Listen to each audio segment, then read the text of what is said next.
Welcome to electronicsforyou.com's DIY project videos.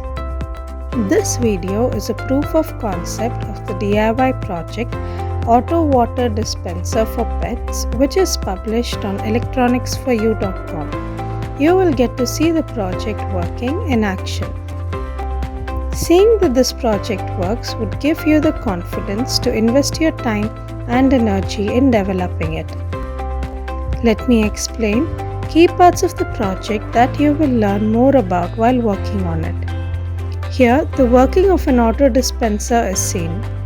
This circuit helps in providing clean and fresh drinking water to pets at home when needed.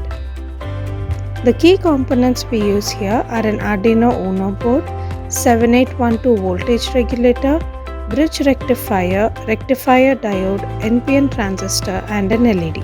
Interested in making this DIY project? Refer to the URL below for the complete circuit diagram and detailed project overview.